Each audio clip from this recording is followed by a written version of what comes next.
ஜெய் சாயிராம். எல்லாம் எப்போதுமே எல்லா சூழ்நிலைகளிலும் எல்லாவுமாய் இருக்கப் போவதே இல்லை. மாற்றமில்லாமல் வாழ்க்கை இல்லை. நிலை மாறும், கஷ்டம் மாறும், நல்லது நடக்கும். நம்பிக்கையோடு செயல்பட்டு கொண்டே இருக்கலாம். ஒரு நாள் நம் வாழ்க்கையும் மாறும். மாற்றத்தை மாற்றவே முடியாது என்ற நம்பிக்கையோடு செயல்பட்டு கொண்டே இருக்கலாம். ஜெய் சாயிராம். ஜெய் ஜெய் சாயிராம். நம்ம சாயன்பர்கள் எல்லாரும் எப்படி இருக்கீங்க? எல்லாரும் நல்லா இருப்போம். ஓம் சாயிராம். நான் பல முறை உனக்கு கூறியும் நீ கேட்கவே இல்லை என் குழந்தையே. மனபாரத்தோடு மனவேதனையோடு இருக்கும் என் அன்பு செல்வமே, இதை நீ கேட்டுதான் ஆக வேண்டும். இது உன் சாயப்பாவின் உத்தரவும் கூட. உன்னை ஏமாற்றியவர்கள் கண்டிப்பாக உனக்கு துரோகம் இழைத்தவர்கள்தான். உனக்கு துரோகம் இழைத்தவர்களெல்லாம் கண்டிப்பாக தண்டிக்கப்பட வேண்டியவர்கள்தான். இப்பொழுது உன் பார்வைக்கு வேண்டுமானால் உன்னை காயப்படுத்தியவர்கள், உனக்கு துரோகம் இழைத்தவர்கள் எல்லாம் நல்ல விதமாக வாழ்வது போல ஒரு தோற்றத்தை உனக்கு கொடுத்தாலும் கூட, எந்த பாவமும் எந்த துரோகமும், நம்பிக்கை துரோகம், எந்த விதமான துரோகமும் செய்யாத நீ எல்லாவித கஷ்டங்களையும் அனுபவித்துக் கொண்டிருப்பதாக ஒரு தோற்றமும் உருவாகி இருக்கிறது. இந்த உலகத்தில் அக்கிரமம் செய்பவர்களெல்லாம் நன்றாக இருக்கிறார்களே, அப்படியானால் தர்மத்திற்கும் நியாயத்திற்கும் உண்மைக்கும் இந்த உலகத்தில் இடமே இல்லையா என்று நீயே தவறாக எண்ணி விடாதே. நீயே ஒரு முடிவுக்கும் வந்து விடாதே. யாருமே அந்த இறைவனின் பார்வையிலிருந்து தப்பிவிடவே முடியாது.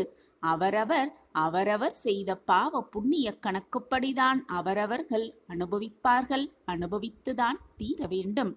அவரவர்கள் என்னென்ன கர்மாக்களை அனுபவித்துக் கொண்டிருக்கிறார்கள் என்பது உனக்கு தெரியுமா? தவறு மேல் தவறு செய்து கொண்டே இருப்பவர்கள் மன்னிப்பு கிடைத்தாலும் கூட மீண்டும் அந்த தவறை திரும்பவும் செய்து கொண்டே இருப்பவர்கள் எவ்வளவு வேதனை அனுபவித்துக் கொண்டிருக்கிறார்கள், இனி அவர்கள் வாழ்வில் அனுபவிக்கப் போகிறார்கள் என்பது உனக்கு தெரியுமா? இதோ கண்மணி, உனக்கான வார்த்தைகள்தான் இது. இறுதிவதை கேள். இது உனக்காகவே சொல்லப்பட்ட வார்த்தைகள்தான். இது எனக்கும் உனக்குமாக உள்ள சூட்சம வார்த்தைகள்தான். நல்லவர்கள் எப்பொழுதுமே துன்பப்படுகிறார்கள். கெட்டவர்கள், மற்றவர்களுக்கு கெடுதல் நினைப்பவர்கள் நன்றாக வாழ்வது போல ஒரு தோற்றம் உருவாகி கொண்டே இருக்கிறதே என்று உன்னுடைய எண்ணம் எனக்கு நன்றாகவே புரிகிறது. நீ நான் நல்லவன் என்ற முடிவுக்கு எப்படி வருகிறாய்? மற்றவர்கள் கெட்டவர்கள் என்ற முடிவுக்கு எப்படி வருகிறாய்? உன்னை சுற்றி இருப்பவர்களெல்லாம் பார்த்து அவன் சரியில்லை, இவன் சரியில்லை, இவன் நல்லவன், இவன் கெட்டவன், எவனுமே இங்கு சரியில்லை என்று நீயே ஒப்பிட்டு பார்த்து, இதற்கு நான் சரிதான் என்று, நான் நல்லவனாகத்தான் இருக்கிறேன் என்று ஒரு முடிவுக்கு வந்து விடுகிறாய். உலகத்தில் இருப்பவர்கள் எல்லோருமே சரியில்லைதான். அனைவருமே நல்லவர்களாகவும் இருந்துவிடவும் முடியாது, கெட்டவர்களாகவும் இருக்கவும் முடியாது. நான் மற்றவர்கள் செய்யும் தீமையை செய்யாமல் தான் வாழ்கிறேன், தீமை செய்யாமல் தான் வாழ்கிறேன். ஆனாலும் இறைவன் என்னை மட்டுமே சோதிக்கின்றாரே என சில நேரங்களில் உன் மனதில் தோன்றுகிறது. ஒரு எண்ணமும் உன் மனதில் வராமல் இல்லை. இதில் இறைவனுக்கு பங்கு ஏது? கஷ்டம் உருவாக்குவது நீதான். உன் உடம்பில் ஆனந்தம் வந்தாலும் சரி, உன் மனதில் சந்தோஷம் வந்தாலும் சரி, துன்பம் வந்தாலும் சரி, உன் உள்ளத்தில் ஏற்படுகிற அது ஒரு விஷயம். உனக்கு கஷ்டம் வந்தாலும் அது உனக்குள் வரும் ஒரு நிகழ்வு. உனக்குள் வரக்கூடிய ஒரு விஷயத்திற்கு நீ இறைவனிடம் இருந்து உதவி கேட்கிறாய். உனக்குள் வரும் இன்பமும் துன்பமும் நீயே உருவாக்குவதுதான். வெளியில் வரும் விஷயங்களை, உன்னை மீறி வெளியில் நடக்கிற விஷயங்களை நீ உனக்கு அப்பாற்பட்ட விஷயங்களுக்கு அப்பாற்பட்ட சக்தியை கொடுக்கிறாய். ஆனந்தமும் துன்பமும் உனக்குள் இருக்கும் ஒன்று. ஆனால் அதை ஏன் இறைவனுக்கு கேள்வியை கேட்கிறாய்? உன் மனதில் எழும் இன்பத்தையும் துன்பத்தையும் அதற்கு ஏற்பட்ட வழியையும் நீயே பார்த்துக்கொள் போதும். அதற்குள் அப்பாற்பட்டதை இறைவன் பார்த்துக்கொள்வார். உலகத்தில் வெற்றி கிடைக்க வேண்டுமென்றால் திறமை இருக்க வேண்டும். நல்லவன் என நினைத்து முட்டாளாக வாழ்ந்தால் அந்த வெற்றி வராது. சில பேரை தீயவர்கள் என்று நினைத்து கொண்டு நாம் வாழ்கிறோம். ஆனால் அவர்கள் முட்டாளாக இருக்கவில்லை. வெற்றியை தன்வசம் ஆக்கிக் கொள்கிறார்கள். புத்திசாலியாகவே வாழ்கிறார்கள். அவர்களுக்கு நன்மை வருகிறது. ஆனந்தமாக இருப்பதும் நன்மையாக அனைத்தையும் பெற்றுக்கொள்வதும் ஒரு திறமைதானே. அந்த திறமை அவனிடம் இருக்கிறது. ஆனால் அவன் கெட்டவனாக இருக்கும் பட்சத்தில் அவன் அனுபவிக்க வேண்டியதை இறைவன் பார்த்து கொள்வார். நான் நன்மை மட்டுமே செய்கிறேன், மற்றவர்களுக்கு நன்மையை மட்டுமே நினைக்கிறேன், ஆனால் எனக்கு கெடுதல் வருகிறதே. ஆனால் கெடுதல் நினைப்பவர்களுக்கு எப்பொழுதுமே நன்மை வந்து சேர்கிறதே என்ற எண்ணத்தை முதலில் உன் மனதிலிருந்து நிறுத்திவிடு. உனக்கானதை நீ சிந்தனை செய், மற்றவர்களுக்கானதை அந்த இறைவன் பார்த்து கொள்வார். இழந்த அனைத்தையும் திரும்ப கொடுக்கும் வாய்ப்பை உன் சாயப்பா ஏற்றிருக்கிறேன். என் வாக்கு என்றைக்கும் பொய்த்ததில்லை. நீ இழந்த அனைத்தையும் உனக்கு திரும்ப கொடுப்பேன். சர்வ நிச்சயமாக உனக்கு கிடைக்கும். நீ இழந்தது எல்லாமே இனி நீ சந்திக்கப் போகும் நிகழ்வுகள் அனைத்துமே மகிழ்ச்சியாகவும் உனக்கு சாதகமாகவே மாறப்போகிறது. எதுவாக மாற வேண்டும் என்று நீ நினைத்து கொண்டிருக்கிறாயோ அதுவாகவே மாறிவிடுவாய் நிச்சயமாக. தத்தாஸ்து. உன் எண்ணம் போல் உன் வாழ்க்கை இனி நல்லமயமாகவே அமையும். நல்ல எண்ணத்தோடு தான் நீ செயல்பட்டு கொண்டிருக்கிறாய். உன் பேச்சில் எப்பொழுதும் உண்மை இருக்கத்தான் செய்கிறது. அது மட்டுமல்லாமல் உன் நடத்தையில் எப்பொழுதுமே பணிவு இருந்து கொண்டே இருக்கிறது. உன்னுடைய நல்ல எண்ணமும் நல்ல மனமும் வாழ்க்கையில் உன்னை உச்சத்தில் அடைய வைக்கப் போகிறது. அனைத்து நல்ல எண்ணங்களும் உள்ளமும் வைத்திருக்கும் நீ ஏன் எப்பொழுதும் மன உளைச்சலில் தவித்து கொண்டே இருக்கிறாய்? உன் வாழ்க்கையில் நடந்ததையெல்லாம் நினைத்து நினைத்து வருந்தாதே. நடந்தது நடந்தவையாகவே இருக்கட்டும். முடிந்தது முடிந்தவையாகவே இருக்கட்டும்.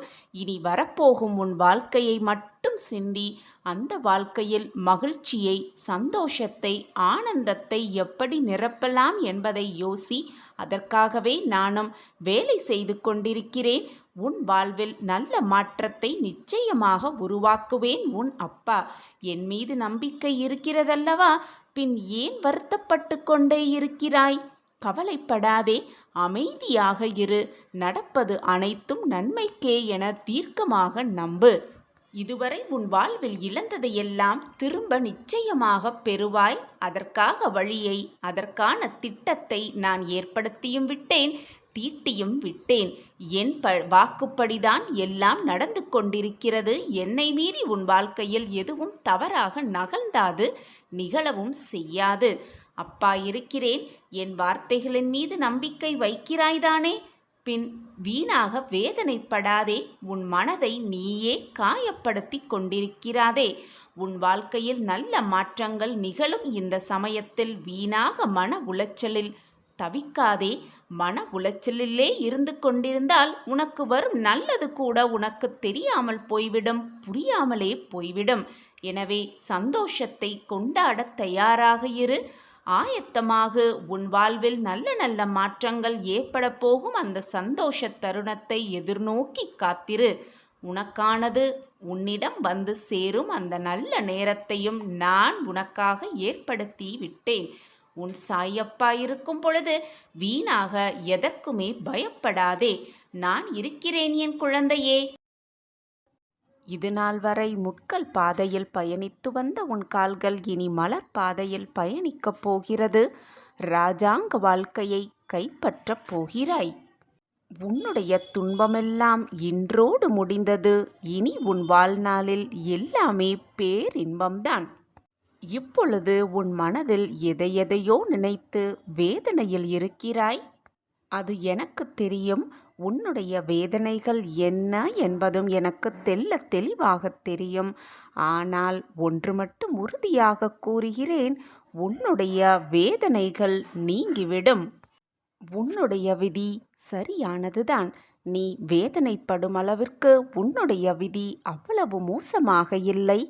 நீ செய்த பாவ புண்ணிய கணக்குப்படிதான் உன் கர்மா இப்பொழுது உன் வாழ்க்கையில் இன்பமாகவும் சந்தோஷமாகவும் மாறி மாறி வந்து கொண்டிருக்கிறது. உன் வாழ்வில் நீ அனுபவிக்கும் துன்பங்களும் சரி, நீ அனுபவிக்கும் சந்தோஷமும் சரி, நீ செய்த கர்ம பலனின் காரணமாகத்தான் என்பதை புரிந்து கொண்டு நடந்து கொள். என்னுடைய திட்டப்படிதான் எல்லாம் இதுவரை சரியாக நடந்து கொண்டிருந்தது. இனியும் அப்படித்தான் நடக்கும். என் திட்டப்படிதான் உன் வாழ்க்கையில் எல்லாம் சரிவர நடந்து கொண்டிருக்கிறது. இது நாள் வரை எதுவும் தவறாக நிகழவில்லை, நிகழவும் நிகழாது, நிகழவும் நான் அனுமதிக்க மாட்டேன். நடப்பது அனைத்துமே ஏற்கனவே தீர்மானிக்கப்பட்டதுதான். இது நாள் வரை எல்லாம் சுபமாக நடந்து கொண்டிருக்கிறது. எதற்குமே நீ காரணகர்த்தாவாக ஆகிவிட முடியாது. ஒரு விஷயம் உனக்கு சரியாக நடப்பதும் தாமதமாக நடப்பதும் உன்னுடைய விதிவசத்தால் என்பதை புரிந்து கொண்டு செயல்படு. நீ செய்த கர்மா, நீ செய்த பாவ புண்ணியத்தின்படிதான் உன் வாழ்வில் இன்பமும் துன்பமும் மாறி மாறி வந்து கொண்டிருக்கிறது. அதிலிருந்து தப்புவதற்கு யாருக்குமே உரிமையில்லை, யாரும் தப்பவும் முடியாது. நம் கர்மாவை கழித்தேதான் ஆக வேண்டும் இந்த உலகத்தில் உள்ள அனைவருமே. என் அன்பு பிள்ளையே, மற்றவர்கள் உன்னை எத்தனை முறை எத்தனை வழியிலும் வசைபாடினாலும், உன் மனம் புண்படிப்படியாக அவர்கள் பேசினாலும் அமைதியாக இருந்துவிடு. உன் மனவேதனை, உன் கசப்பான அனுபவங்கள், உன்னுடைய சோதனையான காலங்கள் எல்லாவற்றையும் இன்று நினைத்தால் கூட எனக்கு மிக மன வருத்தமாக இருக்கிறது குழந்தையே. இது நாள் வரை நீ பட்ட கஷ்டம் எல்லாம் போதும். இது நாள் வரை நீ சந்தித்த அவமானங்கள் எல்லாம் போதும். இது நாள் வரை நீ பட்ட துன்பங்கள் எல்லாம் போதும். இது நாள் வரை நீ அனுபவித்த வேதனை எல்லாம் போதும். உன்னுடைய அனைத்து துன்பங்களையும் வேதனைகளையும் நினைக்க நினைக்க என் மனப்படும் பாட்டை யாருமே சொல்ல முடியாது, யாருமே அதை விவரிக்கவும் முடியாது. குழந்தையே, போனது எல்லாம் போகட்டும், முடிந்தது எல்லாம் முடியட்டும். உன் வாழ்க்கையில் நீ இதுவரை பட்டதெல்லாம் இதோடு முடிந்து போகட்டும். இனி உனக்கான வாழ்வு பிரகாசமாக அல்ல, மிக பிரகாசமாக காத்து கொண்டிருக்கிறது பிள்ளையே. கவலைப்படாதே என் பிள்ளையே. உன்னுடைய இதயத்தின் சத்தம் நன்றாகவே, ஏன் மிக நன்றாகவே எனக்கு கேட்கிறது. நீ பெற்ற அவமானங்கள், நீ பெற்ற தோல்வி, நீ பெற்ற துன்பங்கள் எல்லாம் நாளை உன்னுடைய வெற்றிக்கான விதைகளாகவே இருக்கும், உரங்களாகவும் இருக்கும். உன்னுடனேயே நான் இருந்து உன்னை காப்பதுதான் என்னுடைய வேலை என் பிள்ளையே. இந்த உலகத்தில் இயங்கும் அனைத்துமே என்னுடைய கட்டளைப்படிதான் இயங்கிக் கொண்டிருக்கிறது. என் திட்டப்படிதான் எல்லாம் சுபமாக நடந்து கொண்டிருக்கிறது. நீர், நிலம், காற்று, பூமி, ஆகாயம், பிரபஞ்சமே இந்த ஒரு என் கட்டளைக்காகத்தான் காத்து கொண்டிருக்கிறது. என்னுடைய அசைவுகளுக்காகத்தான் காத்து கொண்டிருக்கிறது என்பதை புரிந்து கொள். குழந்தையே, நான் உனக்காகவே அவதரித்தவன் என்பதை புரிந்து கொள். தினமுமே உன்னுடைய கர்ம பலன்களை குறைப்பதற்கான வேலையில்தான் நான் ஈடுபட்டு கொண்டிருக்கிறேன் என்பதை மறந்து விடாதே. உன்னுடைய கஷ்டங்களையும் உன்னுடைய தேவைகளையும் என் காலடியில் விட்டுவிட்டு நிம்மதியாக இருந்துவிடு. என்னை முழுவதுமாக சரணாகதி அடைந்தார் அவர்கள் வெறும் கையோடு சென்றதாக ஆதாரமே எங்குமே இல்லை. பிரார்த்தனையும் நம்பிக்கையும் கண்ணுக்கு தெரியாத விஷயங்கள்தான். ஆனால் நடக்கவே நடக்காது என்று நீ நினைத்த விஷயம், நிறைவேறவே ஏறாது என்று நீ நினைத்த விஷயம், முடியவே முடியாது என்று நீ நினைத்த விஷயத்தை தான் மிக சுலபமாக நிறைவேற்றுவேன் உன் சாயிநாதர் என்பதை மறந்து விடாதே. என்னை அவ்வளவு சாதாரணமாக நினைத்தும் விடாதே. நீ தினமும் என்னிடம் மன்றாடி கேட்கிறாய், அப்பா, நான் படும் கஷ்டங்களுக்கு ஒரு முடிவே இல்லையா? என் வாழ்க்கையில் மட்டும் ஏன் இந்த நரக வேதனை? இந்த நரக வேதனை என் வாழ்வில் முடியவே முடியாதா என்று நீ தினமும் என்னிடம் கதறுகிறாய். உன்னுடைய அழுகுரல் கேட்டது உன்னுடைய கர்மாவின் வலிமைகளால் தான் இவ்வளவு போராட்டங்களையும் நீ சந்தித்துக் கொண்டிருக்கிறாய் என்பதை மறந்து விடாதே குழந்தையே. உன்னுடைய வாழ்க்கை மாறும் நேரம் வந்துவிட்டது. எல்லாம் சரியாகும் நேரமும் கூடி வந்திருக்கிறது. நீ பட்ட வேதனையெல்லாம் தீரும் நேரமும் நெருங்கிக் கொண்டிருக்கிறது குழந்தையே. பொறுமையாக காத்திரு குழந்தையே. நம்பிக்கையோடு காத்திரு. உனக்கானது நிச்சயமாக உன்னிடம் வந்து சேரும். உனக்கு என்று எழுதப்பட்டது நிச்சயமாக உன் கைகளுக்குத்தான். அதை தடுக்க யாருமே முடியாது. அதை உன்னிடம் கொடுக்கும் வேலையை உன் சாயப்பா ஏற்றுக்கொண்டிருக்கிறேன். பின் ஏன் இந்த மனக்குழப்பம் உன்னுள்? அடுத்த என்ன செய்வதென்று தெரியாமல் தவிக்காதே. உன் வாழ்க்கையில் நீ திறம்பட போய்கொண்டே இரு, ஓடிக்கொண்டே இரு. அடுத்து என்ன நடக்க வேண்டுமோ, என்ன உன் வாழ்க்கையில் நிகழ வேண்டுமோ அது நிகழ்ந்தே தீரும், நடந்தே தீரும். நான் அதை நடத்தி காட்டுகிறேன். சூழ்நிலைகளுக்கு ஏற்ப நீ உன் மனதை திடப்படுத்திக் கொள்ள வேண்டும். அதிலையும் போராடி தோற்பதும் நேர்மையாக பயணித்து தோற்பதும் வெற்றிதான் குழந்தையே. தோர்த்துவிட்டோம் என்று கலங்காதே. ஏனென்றால் நீ நேர்மையாகவும் இருந்தாய், போராடியும் பார்த்து விட்டாய். ஆனாலும் உனக்கு தோல்வி வந்ததென்றால் அது வெற்றியின் ஆதாரமே, வெற்றியின் ஆரம்பமே என்பதை புரிந்து கொள். உனக்கு வேண்டியதை, உனக்கு என்ன வேண்டுமோ அதை நீதான் முயற்சி சென்று அதை அடைய வேண்டும். அப்பொழுதுதான் அந்த அடைவதில் உள்ள மகிழ்ச்சி உனக்கு மிக பக்குவமாக புரியும். நான் இருக்கிறேன் எப்பொழுதும் நிழலாகவே. உன்னுடைய எல்லா சூழ்நிலைகளும் நான் உனக்கு துணையாகவே இருப்பேன். என் வார்த்தைகளின் மீது நம்பிக்கை வைத்து செயல்படு. உன் வாழ்க்கையில் நீ உயர்ந்த நிலையை நிச்சயமாக, சர்வ நிச்சயமாக அடைவாய். இது உன் சாயப்பாவின் சத்திய வாக்குதான். எத்தனை கனவுகள்தான் உன் வாழ்க்கையில்? அந்த அத்தனை கனவுகளையும் அறிந்து வைத்திருக்கிறேன் உன் சாயிநாதர் என்பதை மறவாதே என் பிள்ளையே. அதை தகுந்த நேரத்தில் உன் கனவுகளை எல்லாம் உனக்கு நிஜமாக்கித் தருவேன் உன் சாயிநாதர். நீ கேட்டது அனைத்தையும் நான் கொடுப்பேன். என்னுடைய உதவியையும் அன்பையும் அருளையும் ஆசிர்வாதத்தையும் அள்ளி அள்ளித்தர நான் காத்து கொண்டுதான் இருக்கிறேன். வாழ்க்கையில் மாற்றம் வர வேண்டும் என்று நினைத்தால் மட்டும் வராது என் பிள்ளையே. அதற்காக நீ உழைத்து கொள்ள வேண்டும், பாடுபட வேண்டும், நம்பிக்கையோடு செயல்பட வேண்டும்.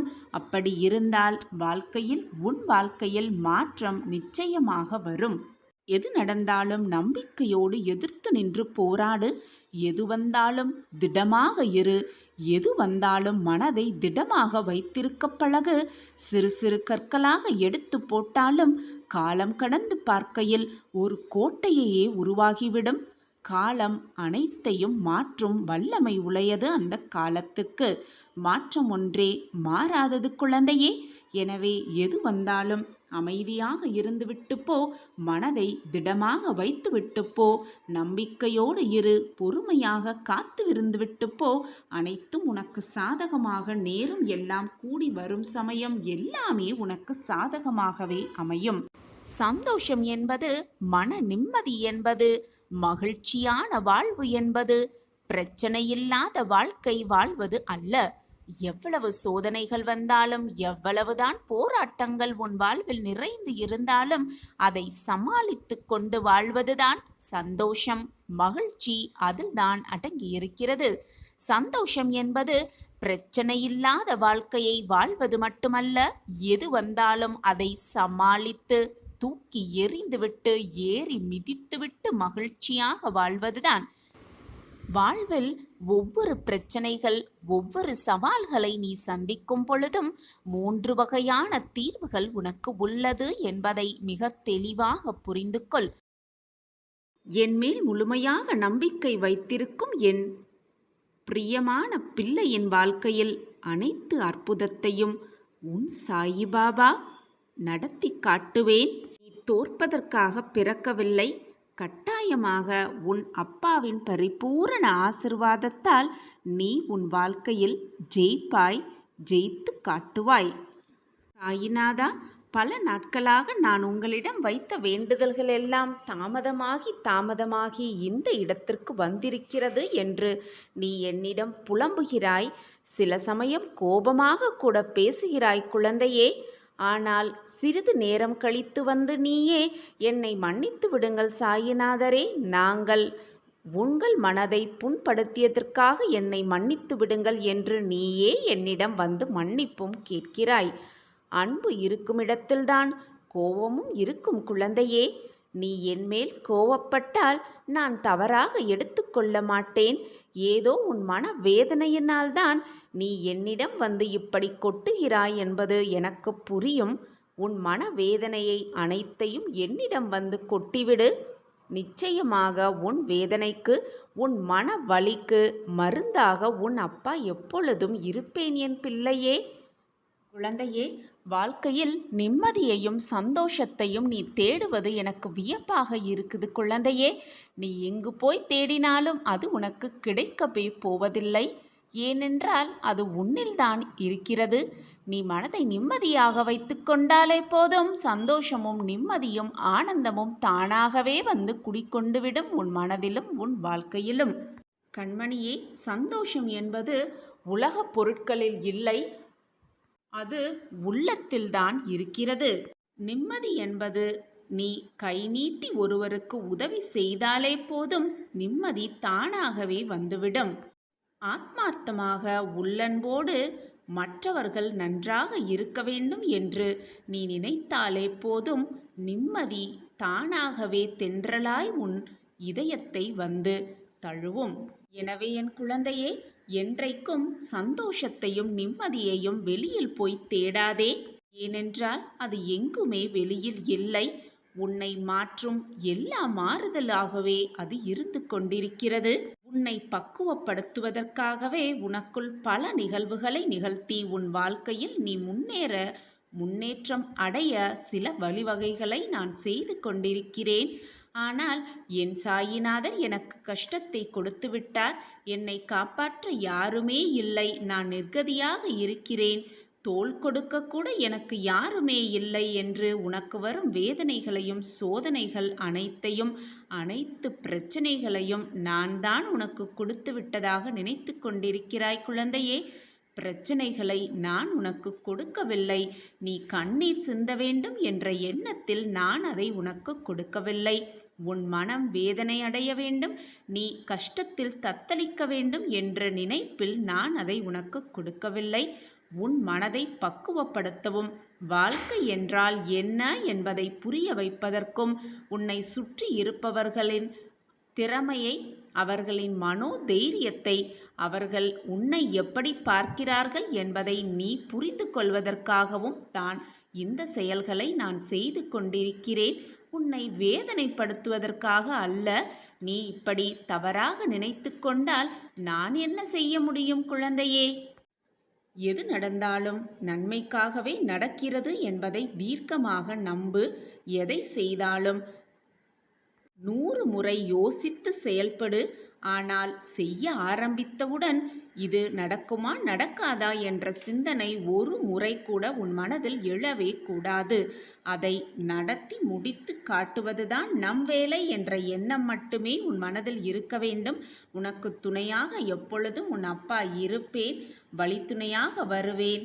முன்னும் பின்னும் பக்கவாட்டிலும் அனைத்து திசைகளிலும் உன் அப்பா உன்னில் இருக்கும் பொழுது எதற்காக இந்த பயம் உனக்கு? என் அன்பான பிரியமே, தீர்வே இல்லாத பிரச்சனையை இறைவன் உருவாக்குவதே இல்லை. பிரச்சனை ஆரம்பித்தவுடன் அதற்கான தீர்வும் விரைவிலேயே வந்து சேரும் என்ற நம்பிக்கையோடு இரு. உன் பிரச்சனைக்கான தீர்வும் விரைவில் உன்னிடத்தில் வந்து சேரும். அந்த பிரச்சனையிலிருந்து எப்படி வெளிவருவது, அதிலிருந்து எப்படி தப்பிப்பது என்ற சிந்தனை மட்டும் உன் மனதில் இருந்தால் போதும், சுலபமாக நீ உன் வாழ்வில் ஜெயித்தே விடலாம். உனக்கு துணையாக அப்பா எப்பொழுதும் இருக்கும் பொழுது பிரச்சனைகளைக் கண்டு எதற்காக மனம் கலங்கி நிற்கிறாய்? இது உன் சாயின் கணக்கு.